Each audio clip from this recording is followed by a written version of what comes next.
नमस्कार दोस्तों, एक बार फिर से स्वागत करता हूँ एक और नई वीडियो में। तो गाइस जैसा कि आप सभी को पता है कि जो पशु परिचर का सिलेबस वो जारी कर दिया गया है।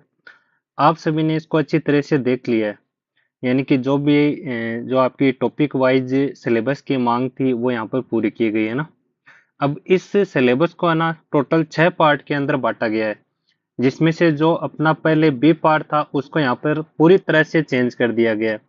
अब देखो भाई, पहली बात तो मैं आपको बताना चाहूंगा, किसी भी कोचिंग संस्थान के ऊपर भरोसा ना करें। क्योंकि अभी ये क्या करेंगे, नया कोर्स निकालेंगे, नई बुक निकालेंगे, है ना। तो ये मतलब बुक वाला सिलेबस है ही नहीं, क्योंकि पेपर है ना वापस या आउट ऑफ सिलेबस आएगा। एक बात का याद रखना, पेपर वापस या आउट ऑफ सिलेबस आएगा। जो भी आपने पास में मैटर पढ़ा है ना पहले का, जो भी आपने पहले बुक ला रखी है वही बुक आपको पढ़नी है। क्योंकि मैं आपको बता दूं, आपने ये वाले पार्ट तो देख लिए होंगे, जो जीके के हैं, ज्योग्राफी के हैं, साइंस के हैं, और यहाँ पर करंट अफेयर हो गया, मैथ्स हो गया, उसके बाद में ये पशुपालन का हो गया ना। अब पशुपालन के अंदर देखो भाई, वो सारी चीजें जो पहले थी है ना, आप इनको हल्के में मत लेना। देखो, जंतुओं में जनन, पाचन, श्वसन, प्रमुख रोग, विशेषता एवं आवास संरक्षण इत्यादि। गाइज विशेषता के अंदर सब कुछ आ गया है, उनकी नस्लें वगैरह सब कुछ आ गया ना। आपको ये चीजें बिल्कुल भी कंफ्यूज नहीं करनी है, क्योंकि अभी मार्केट के अंदर नई नई बुक आएगी जो कि आपको कैसे क्या कुछ अलग अलग बताएंगे, है ना। तो इन चीजों का आपको ध्यान रखना है। फिर यहाँ पर पशु कृषि लिख दिया, तो पशु कृषि के अंदर भाई सब कुछ आ गया, कुक्कुट पालन अलग से दे दिया ना। और आधुनिक विषय के चरवाहे इत्यादि। अब देखो, ये इत्यादि शब्द लगाए हैं ना। एक बात का ध्यान रखना, जो पेपर का ट्रेंड है अधीनस्थ बोर्ड का, वो आउट ऑफ सिलेबस ही है। तो इत्यादि के अंदर देखो भाई सब कुछ आ गया है। तो ये चीजें ना, आपको सभी चीजें पढ़नी है जो पहले वाले पार्ट में थी ना। जो पहले बी पार्ट था, जो पहले सिलेबस था ना, वो चीजें आपको सभी चीजें पढ़नी है। अब मेन चीज ये रहती है कि अब इसके अंदर क्वेश्चन का कोई ऐसा नहीं है कि भाई किस सब्जेक्ट से कितने क्वेश्चन आएंगे। यहाँ पर टोटल प्रश्नों की संख्या 150 कर दी गई है। ना तो यहाँ पर पार्ट ए रखा है, ना ही पार्ट बी रखा है। अब देखो ये मेरे हिसाब से है ना, मैं आपको एक छोटा मोटा आइडिया बता रहा हूँ। एक छोटा मोटा आइडिया बहुत ही शानदार तरीके से। देखो भाई, अभी है ना क्या है कि टोटल है ना 150 क्वेश्चन है। कितने? 150 क्वेश्चन।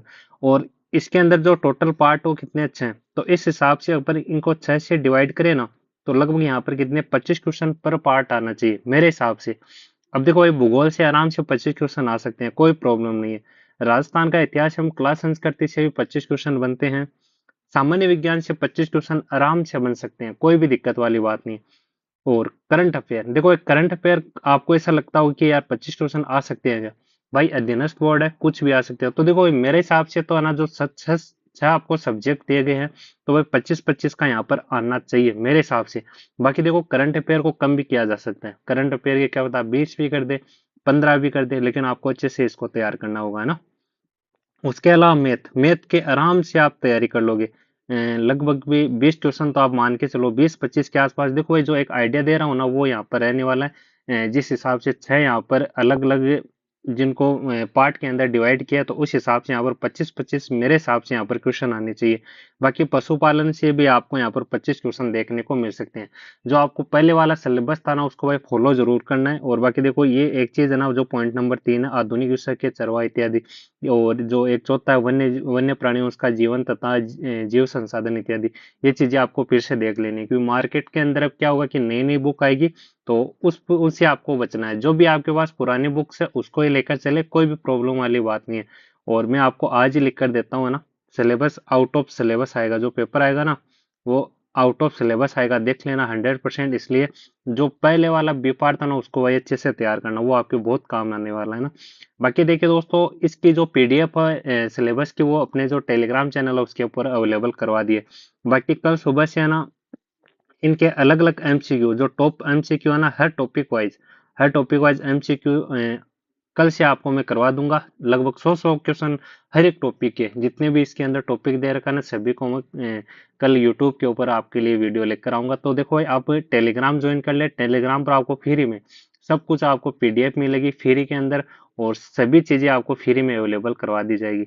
बाकी दोस्तों, यहाँ पर कोई भी प्रॉब्लम रहती है या फिर कुछ चीजें आपको नहीं समझ आती है, तो आप नीचे कमेंट करके पूछ सकते हैं, आपको रिप्लाई जरूर दिया जाएगा।